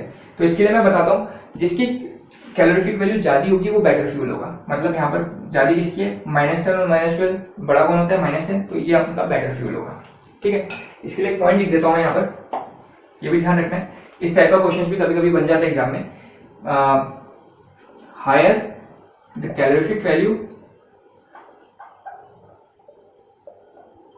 बेटर विल बी फ्यूल, या बेटर इज द, चलो बेटर इज द फ्यूल, या कहो, या सिंपल लिखता हूं चलो, calorific value is directly proportional to efficiency. मतलब जितनी ज्यादा कैलोरीफिक वैल्यू होगी एफिशिएंसी उसकी क्या होगी उतनी ज्यादा, या फिर जितनी ज्यादा कैलोरीफिक वैल्यू होगी फ्यूल उतना क्या होगा, बेटर होगा, ठीक है। तो अगर 2-3 कंपाउंड गिवन है, सबका कैलोरीफिक वैल्यू गिवन है, या फिर सबका डेल्टा एच गिवन है, कंपाउंड आपको पता होगा तो मॉलिक्यूलर वेट निकालना जानते हो, डिवाइड करके कैलोरीफिक वैल्यू निकालोगे, तुमसे बोला जाएगा कि कौन सा बेटर फ्यूल है या कौन किसकी एफिशिएंसी ज्यादा है, तो सिंपल लॉजिक लगाओगे, जिसकी कैलोरीफिक वैल्यू ज्यादा उसकी एफिशिएंसी ज्यादा। Clear, okay. तो अब करते हैं अपना क्वेश्चन। ये थोड़ा बहुत कॉन्सेप्ट हो गया आपका कैलोरीफिक वैल्यू के ऊपर। Now let's talk about question. तो क्वेश्चन ये था, तो सबसे पहले हमें निकालनी पड़ेगी कैलोरीफिक वैल्यू। कैलोरीफिक वैल्यू क्या आएगी आपकी, delta H C divide by molecular weight, ये फॉर्मूला मैंने बताया। डेल्टा एच सी गिवन है क्वेश्चन के अंदर, देखो -2658, और मॉलिक्यूलर वेट ब्यूटेन का निकाल सकते हो, C4H10 कितना होता है, कार्बन का 12 × 4 + 10 ये होता है, तो 48 + 10 दैट इज कितना आ जाएगा 58। तो 58 आ गया। ठीक है, बस इसको सॉल्व कर लिया, इसको सॉल्व कर लेते हैं। कितना आएगा ये, माइनस लगाने की तुम्हें जरूरत नहीं है, माइनस बस इंडिकेट करता है कि एंथैल्पी निकल रही है, मतलब एनर्जी निकल रही है, तो माइनस लगाने की यहाँ जरूरत नहीं है, डायरेक्टली हम मैग्नीट्यूड पकड़ते हैं। ठीक है, तो कितना आएगा इसको सॉल्व करके, 45 2 से कटेगा, 2 2 जा 4 2 9 जा 18 2 1 जा 2 2 3 जा 6 2 2 जा 4 2 9 जा 18। ठीक है, 45.8 आ जाएगा। ठीक है, इसको सॉल्व करेंगे तो कैलोरीफिक वैल्यू आ गई हमारी 45.8। इतनी बात समझ आ गई सबको, ये आ गई हमारी कैलोरीफिक वैल्यू। ठीक है, अब आपसे बोला जा रहा है कि अच्छा एक चीज और, कैलोरीफिक वैल्यू क्या होती है आप लोग को पता है, पर ग्राम के लिए आएगी। क्वेश्चन के अंदर कितने क्या गिवन है आपको, 14 किलोग्राम ब्यूटेन गिवन है। क्वेश्चन के अंदर कितना गिवन है, 14 किलोग्राम। तो 1 ग्राम के लिए क्या आई है, 45.8 आई है। भाई कैलोरीफिक वैल्यू पर ग्राम के लिए निकलती है, 1 ग्राम के लिए 45.8 आई है। आपको 14 किलोग्राम, 14 किलोग्राम मतलब 14,000 ग्राम, यही तो होगा ना। तो इसके लिए कितनी आएगी, इसके लिए कितनी आएगी, x आएगी। तो इसको x की वैल्यू कितनी आएगी, समझ लो भाई, ये 1 ग्राम के लिए कितनी आई है, 45.8 ग्राम, 45.8 आई है जूल्स। ठीक है, पर क्वेश्चन के अंदर बोला गया था कितना है आपका सिलेंडर के अंदर, 14 किलोग्राम गैस प्रेजेंट है। तो 14 किलोग्राम मतलब 14,000 ग्राम के लिए निकालनी पड़ेगी ना सबसे पहले, तब तो कैलकुलेट करोगे। तो 14,000 ग्राम के लिए कितनी आएगी, तो सिंपल x मान लिया मैंने, या फिर डायरेक्टली क्रॉस मल्टीप्लाई करो तो x कितना आएगा, 45.8 इंटू 14,000 ग्राम। ठीक है, तो इसको मल्टीप्लाई कर लेते हैं। तो इसको मल्टीप्लाई करके देखो कितना आंसर आता है आपका, जूल्स में आ जाएगा। ठीक है, ये भी आपकी किलो जूल्स में निकलती है। क्लियर है, तो इतना आ जाएगा आपका किलो जूल्स में, क्या हमने निकाला, क्योंकि जो अभी निकली थी ये किलो जूल्स पर ग्राम निकली थी। तो मतलब 1 ग्राम में 45.8 किलो जूल्स एनर्जी यूज हो रही है या प्रोड्यूस हो रही है। तो क्वेश्चन के अकॉर्डिंग कितना था, 14 किलोग्राम प्रेजेंट था। तो 14 किलोग्राम को मैंने ग्राम में कन्वर्ट करा, मतलब 14,000 ग्राम में कितना होगा, x होगा। तो या फिर डायरेक्टली यूनिटरी मेथड यूज कर सकते हैं, वरना रेशियो सेम कर सकते हैं। तो x की वैल्यू क्या आएगी, 45.8 इंटू 14,000 ग्राम, 641200 किलो जूल्स आ जाएगा। ठीक है, अब बस लगा लो अपना लॉजिक। आप क्या लगाएंगे,